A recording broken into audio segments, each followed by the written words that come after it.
Today we will discuss about different psychometry processes. So initially we will discuss about sensible heating.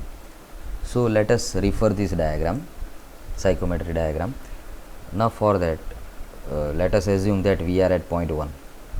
આપણે ધારી લઈએ આપણે point 1 પર છીએ અને point 1 પર આપણે ટેમ્પરેચર એઝ્યુમ કરી લઈએ. અહીંયા suppose we have 30 degree centigrade here. Clear? So air which is coming, suppose this is duct, and air which is entering, here we have one heating coil. Clear? Air which is entering, that is 30 degree centigrade. This is dry bulb temperature. Remember, dry bulb temperature. So whenever it will pass from this coil, it is coming out at higher temperature. So let us assume it becomes 40 degree centigrade. Clear?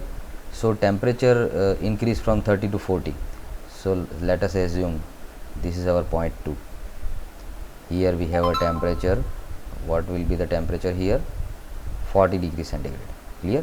But here you can see that specific humidity remain as it is at point 1 also, and point 2 specific humidity is same. So this type of process is known as sensible heating. So when you are only increasing temperature, but specific humidity remain as it is, so that process is known as sensible heating. Now for the sensible heating, so this coil temperature should be more than dry bulb temperature. એ કોના કરતાં વધારે હોવું જોઈએ? આ dry bulb temperature છે આપણું 30, તો આ ટેમ્પરેચર છે કોઇલનું ટેમ્પરેચર ડ્રાય બલ્બ કરતાં વધારે હોવું જોઈએ. તો પ્રોસેસ કઈ થશે? સેન્સિબલ હીટિંગ પ્રોસેસ થશે. ક્લિયર છે? સપોઝ આપણે કોઈ રૂમમાં હીટર મૂકીએ અને એર જ્યારે એના પરથી પાસ થશે તો જનરલી એર હીટ થાય છે, તો એને આપણે સેન્સિબલ હીટિંગ કહી શકીએ. પણ કન્ડિશન એ છે કે સ્પેસિફિક હ્યુમિડિટી એટલી રહેવી જોઈએ તમારી. બરાબર છે? હવે બીજી આપણે પ્રોસેસ જોઈએ. તો બીજી પ્રોસેસ જે છે અહીંયા તમે જોઈ શકો છો, હીટિંગ એન્ડ હ્યુમિડિફિકેશન, અથવા એના પછી એક આ બુક પ્રમાણે જઈએ આપણે. હવે આપણે જોવાનું છે સેન્સિબલ હીટિંગ, પછી આવશે સેન્સિબલ કુલિંગ. તો અહીંયા આપણે જોઈએ સેન્સિબલ કુલિંગ. હવે સેન્સિબલ કુલિંગ કોને કહીશું? કે જ્યારે suppose here we have 30 degree centigrade, and when we will reduce this temperature, let's assume here we have, this is 10 degree centigrade. Clear? So here what we did, here we have reduced temperature from 30 to 10, but we have not changed our specific humidity. Specific humidity is same. So this process is known as sensible cooling. Clear? Here just we are taking for example really you will have to check it from psychometry chart. Psychometry chart પરથી તમારે check કરવું પડે, કારણ કે આ temperature જે આપણે for example લઈએ છીએ તો એમાં બીજી પ્રોસેસ પણ થતી હોય. પણ અત્યારે just for example we are considering that if your temperature is 30 and if it becomes less temperature 25 20, so that process will be known as sensible cooling. એને આપણે સેન્સિબલ કુલિંગ કહીએ. હવે આપણે જોઈશું સેન્સિબલ કુલિંગ, પછી જોઈશું આપણે આ બાયપાસ ફેક્ટર પણ ઇમ્પોર્ટન્ટ છે, એ પણ આપણે સમજી લઈએ. બાયપાસ ફેક્ટર સૌથી ઇમ્પોર્ટન્ટ છે. હવે બાયપાસ ફેક્ટર માટે આપણે એમ તો ડિસ્કસ કર્યું જ છે લેબમાં, પણ અહીંયા આપણે જોઈ લઈએ બાયપાસ ફેક્ટર. સપોઝ અહીંયાથી એર એન્ટર થાય છે, એનું ટેમ્પરેચર છે 30. અહીંયા આપણી પાસે શું છે? હીટિંગ કોઇલ છે જેનું ટેમ્પરેચર છે let us assume 50 degree centigrade. તો અહીંયાથી જે એર બહાર આવશે એનું ટેમ્પરેચર થોડું ઇન્ક્રીઝ થશે. તો અહીંયા આપણે ધારી લઈએ કેટલું ઇન્ક્રીઝ થયું છે? 45 થઈ ગયું છે. આ 30 એન્ટર થયું, 45 થઈ ગયું. કોઇલનું ટેમ્પરેચર 50 છે. તો અહીંયા તમે જોઈ શકો છો બાયપાસ ફેક્ટરમાં તમારે શું લખવાનું હોય કે કેટલું બાકી રહ્યું ટેમ્પરેચર, કેટલું બાકી રહી ગયું? તો 50 પહોંચવું જોઈતું હતું, પણ ક્યાં સુધી પહોંચ્યું? 45. અને ટોટલ રેન્જ કેટલી છે એની? 50 અને 30. તો ઉપર શું આવશે? 5 અને નીચે આવશે 20. તો આ રીતે તમે બાયપાસ ફેક્ટર ફાઇન્ડ આઉટ કરી શકો. બાયપાસ ફેક્ટર એટલે બાકી કેટલું રહી ગયું, ગરમ થવાનું કેટલું બાકી રહી ગયું અને મેક્સિમમ કેટલું થઈ શકતું. તો આ જે એના પરથી બાયપાસ ફેક્ટર. અને ધારો કે તમને એફિશિયન્સી પૂછેલી હોય, ધારો કે કોઇલ એફિશિયન્સી પૂછેલી હોય, હીટિંગ કોઇલ એફિશિયન્સી, તો ઉપર તમારે લખવાનું, ઉપર બાકી રહ્યું તે નહીં લખવાનું, ઉપર કેટલું હીટિંગ થયું તે લખવાનું. ધારો કે તમને કોઇલ એફિશિયન્સી પૂછવું હોય, અહીંયા જોઈ લઈએ એક જ મિનિટ, આપણે અહીંયા કોઇલ એફિશિયન્સી પૂછ્યું હોય તો કોઇલ એફિશિયન્સીમાં કેટલું ટેમ્પરેચર ઇન્ક્રીઝ થયું, તો 45 - 30 આટલું થયું, પણ કેટલું થવું જોઈતું હતું, 50 - 30, તો આ જે છે 15/20, તો આ થશે તમારું એફિશિયન્સી. તો બંને યાદ રાખવાનું છે, બાયપાસ ફેક્ટર અને એફિશિયન્સી. તો આ રીતે આ તો ખાલી હીટિંગ કોઇલની વાત થઈ. એ રીતે કુલિંગ કોઇલમાં ભાઈ આ રીતે તમારી ઇક્વેશન બનાવવાના છે. ક્લિયર છે? તો આ યાદ રાખવાનું છે, બાયપાસ ફેક્ટર અને efficiency of heating coil and cooling coil. હવે આપણે આગળ જઈએ. હવે જે પ્રોસેસ જોઈશું એ આપણે કુલિંગ એન્ડ ડિહ્યુમિડિફિકેશન આવશે.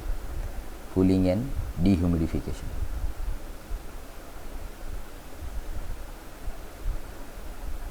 કુલિંગ એન્ડ ડિહ્યુમિડિફિકેશન પ્રોસેસ ક્યાં જોઈ શકીએ આપણે? જનરલી આપણા ઘરે જે એર કન્ડિશનર લગાવીએ છીએ એમાં આપણને ખબર છે એર કૂલ બી થાય છે અને સાથે સાથે ડિહ્યુમિડિફિકેશન પણ થાય છે. અથવા એક કામ કરીએ, આપણે પહેલાં હ્યુમિડિફિકેશન અને ડિહ્યુમિડિફિકેશન જોઈ લઈએ. તો અહીંયા ડાયાગ્રામ પરથી તમે ચેક કરી શકો છો કે હ્યુમિડિફિકેશન પ્રોસેસ કઈ છે. હ્યુમિડિફિકેશન પ્રોસેસ એટલે જ્યારે ટેમ્પરેચર તમારું ચેન્જ નહીં થાય, ટેમ્પરેચર એ જ રહેશે, માત્ર સ્પેસિફિક હ્યુમિડિટી ઇન્ક્રીઝ થઈ જશે. સપોઝ તમે અહીંયા આ પોઈન્ટ પર છો, suppose you are at this point and temperature is, let us assume here we have temperature 30 degree. So at point 2b, here you can see that your temperature is 30 only, but here your specific humidity will be W2b. This will be your specific humidity. So this is the increase of specific humidity. તો આવું આપણે કઈ રીતે કરી શકીએ કે suppose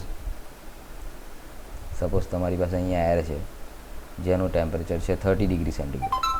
એમાં જો તમે વોટર સ્પ્રે કરશો, વોટર સ્પ્રે કરો તો અહીંયા જે, અને એ પણ કેટલું ટેમ્પરેચર હોવું જોઈએ, વોટરનું ટેમ્પરેચર બી 30 ડિગ્રી સેન્ટીગ્રેડ હોય તો અહીંયાથી જે એર બહાર આવશે એ 30 ડિગ્રી તો હશે જ, પણ એની હ્યુમિડિટી થોડી ઘણી ઇન્ક્રીઝ થઈ ગઈ હશે, કારણ કે આ વોટર વેપર થોડું મિક્સ થશે એરમાં. ક્લિયર છે? So this will be our humidification. And what will be the dehumidification? Dehumidification કોને કહીશું? સપોઝ તમારું પોઈન્ટ અહીંયા હોય, DEFGH, સપોઝ આને આપણે 2H કહીએ, તો 2Hમાં શું થયું છે, હ્યુમિડિટી અહીંયા કેટલી હશે, W2H. તો અહીંયા તમે જોઈ શકો છો ટેમ્પરેચર તમારું 30 છે પણ તમારી હ્યુમિડિટી રિડ્યુસ થઈ ગઈ છે. બરાબર છે? You have just removed humidity from air, so this is known as dehumidification process. Clear? So 1 to 2b will be humidification and 1 to 2h will be dehumidification. So I hope it is clear to everyone. So up till now we discussed 4 process: sensible heating, sensible cooling, humidification and dehumidification. Now we will discuss process that is cooling and dehumidification. Cooling અને dehumidification ક્યાં જોઈ શકીએ આપણે? મેં તમને કીધું આપણા ઘરે એર કન્ડિશનર લગાવ્યું હોય તો હવા કૂલ પણ થશે અને સાથે સાથે ડિહ્યુમિડિફિકેશન પણ થશે. ક્લિયર છે? તો તમે જોઈ શકો છો કે સપોઝ આ આ છે આપણું 30 ડિગ્રી સેન્ટીગ્રેડ ટેમ્પરેચર છે, 30 ડિગ્રી સેન્ટીગ્રેડ, અને અહીંયા તમે dew point temperature find out કરી શકો. Dew point temperature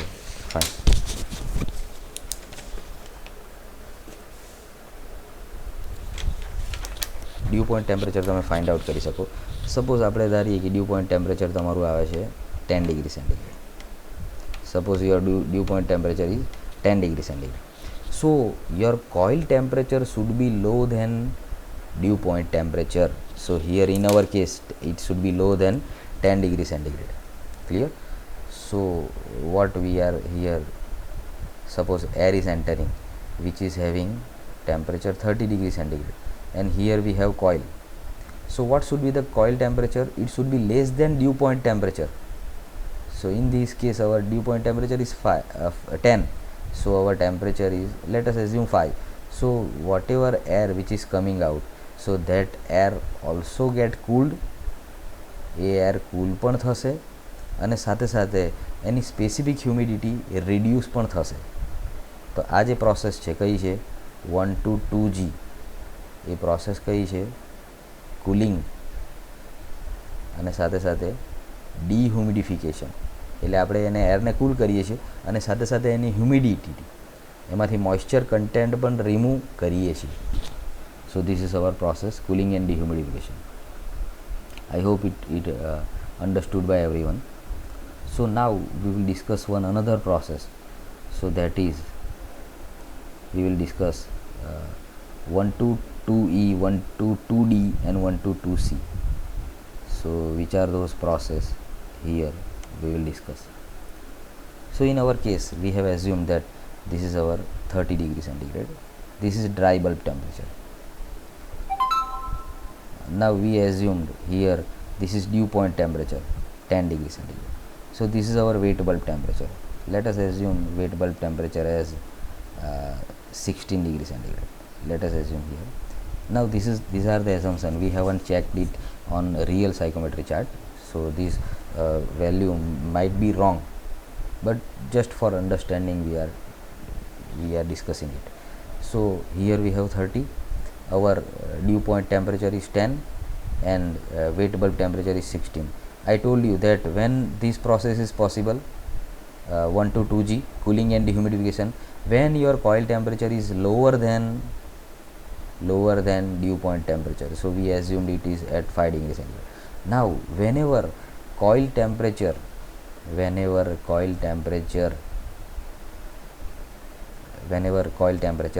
or water which we are spraying, suppose here air is entering and here we are spraying water, and from here air will come out. So this is our point 1. Clear? So whenever this water temperature is more than dew point, remember this, more than dew point means more than 10, value will be more than 10, our value will be more than 10, and less than dry bulb.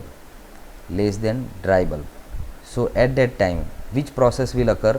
At that time our process will occur, and that is cooling and humidification. देखो आप देख सकते हो, ये देखो ये जो process है कौन सी है?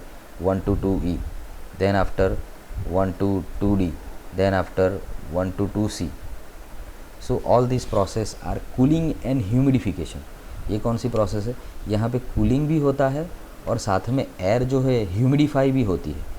क्लियर है? हमारे जो एयर कूलर मिलते हैं जनरली मार्केट में, तो एयर कूलर में क्या होता है, हमारी एयर कूल तो होगी मगर एयर ह्यूमिडिफाई होगी, मतलब एयर में मॉइस्चर का कंटेंट बढ़ जाएगा. तो इसी की वजह से वो एयर कूलर कंफर्टेबल नहीं है. वो एयर कूलर हमें कंफर्टेबल नहीं होता क्योंकि टेम्परेचर भले रिड्यूस हो रहा है मगर यहाँ पे ह्यूमिडिटी बढ़ रही है. तो ये प्रोसेस कब पॉसिबल है? मैंने आपको कहा कि आपका टेम्परेचर, वाटर जो आप स्प्रे कर रहे हो उसका टेम्परेचर किसके बीच में होना चाहिए? It should be less than dry bulb and it should be more than due point. So at that time this process occur. Which process? Cooling and humidification. Clear? So I hope we discussed each and every process, I think, but one process is remaining, so that we will discuss chemical dehumidification. So that we will discuss now. 1 minute. That process is our heating and dehumidification. So where it would be? So this will be the process. So let us assume this is our point 2I. So 1 to 2I, that will be heating and dehumidification. So let us assume here what is specific humidity? W2I. And what will be the temperature here? Temperature is T2I. Clear? तो कब होता है ऐसा, कब हम कर सकते हैं? Suppose air which is entering, so that is at 30 degree centigrade. So suppose we will kept here some chemical. So chemical having property to absorb moisture. આ એવું કેમિકલ આપણે મૂકવાનું છે અહીંયા કે જેની પ્રોપર્ટી કેવી હોય? કે જે મોઇશ્ચર એબ્ઝોર્બ કરી લે એરમાંથી, બરાબર છે. તો મોઇશ્ચર એબ્ઝોર્બ કરશે એટલે વોટર જે એરની અંદર છે એનું કન્ડેન્સ અથવા વેપર જે છે એનું કન્ડેન્સેશન થશે. તો કન્ડેન્સેશન થાય ત્યારે હીટ રિલીઝ થશે. તો એ હીટ કોને મળશે? એ હીટ મળશે એરને. એટલા માટે એર જે છે હીટઅપ થશે, એરનું ટેમ્પરેચર ઇન્ક્રીઝ થશે અને એરમાંથી મોઇશ્ચર રિમૂવ થશે. આવું આ રીતે જ આપણે કરી શકીએ. જો કોઈ કેમિકલ મૂક્યું હોય, સિલિકા જેલ આપણને ખબર છે, સિલિકા જેલની પ્રોપર્ટી કેવી છે કે જે એરમાંથી મોઇશ્ચર એબ્ઝોર્બ કરી શકે.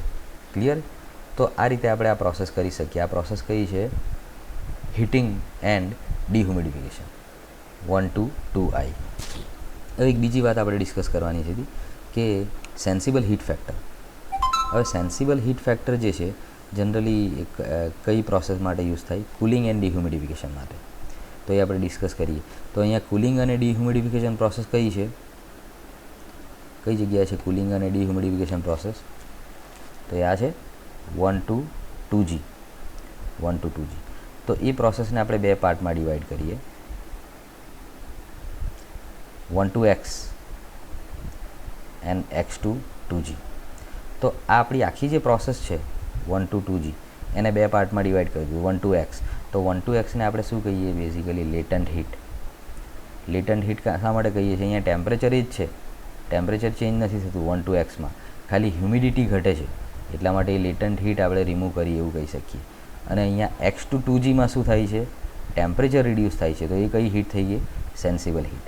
તો સેન્સિબલ હીટ ફેક્ટર કઈ રીતે થશે? Sensible heat factor is equal to sensible heat divide by sensible heat plus latent heat. બરાબર છે. કઈ રીતે આપણે ફાઇન્ડ આઉટ કરી શકીએ લેટન્ટ હીટ? તો લેટન્ટ હીટ માટે તમારે એન્થાલ્પી ફાઇન્ડ આઉટ કરવું પડશે, h1. તો h1 કઈ રીતે મળશે? અહીંયા મળી જશે h1. બીજું તમારે એન્થાલ્પી ફાઇન્ડ આઉટ કરવું પડે hx. તો એ ક્યાં મળશે? અહીંયા મળશે hx. આપણે લેબમાં ઓલરેડી ડિસ્કસ કરેલું છે કે એન્થાલ્પી કઈ રીતે ફાઇન્ડ આઉટ કરવાનું. અહીંયા તમને મળશે h2g. તો આ રીતે તમે ત્રણ એન્થાલ્પી ફાઇન્ડ આઉટ કરી શકો, h1, hx અને h2g. તો લેટન્ટ હીટ કઈ છે? આ છે ને 1 to x પ્રોસેસ માટે. તો શું થશે? h1 minus hx. આ થશે લેટન્ટ હીટ. અને સેન્સિબલ હીટ શું થશે? hx minus h2g. તો આ રીતે તમે સેન્સિબલ હીટ ફાઇન્ડ આઉટ કરી શકો, લેટન્ટ હીટ ફાઇન્ડ આઉટ કરી શકો. અને આ વેલ્યુ ક્યાં મૂકવાની હોય તમારે? જ્યારે સેન્સિબલ હીટ અને લેટન્ટ હીટની વેલ્યુ અહીંયા મૂકશો તો તમને શું મળશે? Sensible heat factor. Clear? So this is also one of the important definition. Now you will have to read all this process from this book, and here you will have to read process, but you also have to read small definition. Say for example bypass factor, sensible heat factor, coil efficiency. So this small definition you will have to read. So this was about our content. So you will have to prepare definition, dry bulb temperature, wet bulb temperature, wet bulb depression. Clear? We discussed it all. Then after you should know that which are the processes, psychometry processes, and also I provided you one video for the example. So I hope you understood this. So thank you all for listening me.